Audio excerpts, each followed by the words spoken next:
আসসালামু আলাইকুম। আমার চ্যানেলের পক্ষ থেকে সবাইকে স্বাগত জানিয়ে আজকে ভিডিও শুরু করলাম। বন্ধুরা, আমি আজকে এই আদাগুলো কীভাবে সহজে খোসা ছাড়াবো সেটাই দেখাবো। কারণ গরিবদের যদি আমি খোসা ছাড়াই তাহলে কিন্তু অনেক আদা ফালানো যায়। আমি এই যে চামচ নিচ্ছি, এই চামচটা দিয়ে আমি এই আদার খোসাগুলো দেখো সুন্দর করে ছাড়িয়ে নিই। এইভাবে ছাড়াইলে কিন্তু একটু আদা কাটা যাবে না, শুধু চামড়াটাই ফেলান দেবে।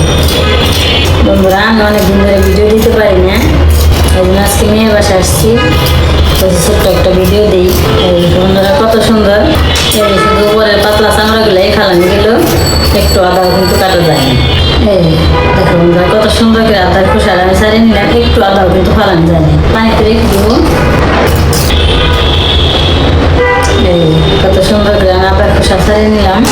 এইভাবে করে আমি সবগুলা আদার খোসা এভাবে ছাড়িয়ে নিব, একটু ভেঙে নিব। পানিতে ভিজিয়ে নিলেও কিন্তু আদাটা ভালো চুলা হয়, কিন্তু আমি তো পানিতে ভিজাইলাম না, তোমরা চাইলে পানিতে ভিজিয়ে নিতে পারো। এই যে আদাটা আমি সুন্দর করে ছুইলে পরিষ্কার করে ধুয়ে নিলাম। এখন আমি ঝুড়ি ঝুড়ি করে কেটে নেব।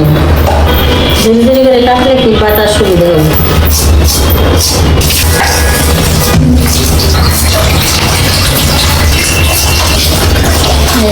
সবগুলো আমি সুন্দর করে কেটে নিলাম। এখন আমি শিলপাটায় বেটে নেব। এখন আমি এই যে পাটায় নিয়ে নিলাম, হালকা একটু বাংলাতে নিলাম, বাকিগুলো নিয়ে নিই। এই যে আস্ত আদাটা যেরকম একটু ছেঁচে নেয়, আমি সেরকম শুধু একটু ছেঁচার মতো করে একটু হালকা পাটা দিয়ে নিলাম। এখন আমার এই পাটাটা কিন্তু অনেক বড় পাটা, এই জন্য আমি এতগুলো আদা একসাথে নিতে পারছি। আর আমি এই যে যাই রান্না করি, আমি সাথে সাথে মশলা বাইটা দিয়ে রান্না করি। বন্ধুরা, আজকে আমার রান্না একটু বেশি তো, তাই আমি একটু আদা জিরে একটু বেশি করে বেটে নিলাম। আমার মতো এরকম বাইটা বাইটা রান্না করে খাবে, দেখবে ভালো লাগবে। কত সুন্দর করে আদা বেটে নিলাম। এখন আমি বাড়িতে উঠিয়ে নিব। এখন আমি জিরা বেটে নিব। জিরাটা বাড়তে একটু সময় লাগবে বেশি, তোমার পাটা বড় তো, এই পাটায় বাড়তে এত সময় লাগে না। এক বাটা দিচ্ছি। জিরার মধ্যে বেশি করে পানি দেওয়া লাগে, তাহলে বাড়তে লাগবে। জিরায় অনেক পানি লাগে, বাড়ছি। এই দেখো কত সুন্দর করে মোলায়েম করে বাটলাম, দেখছি।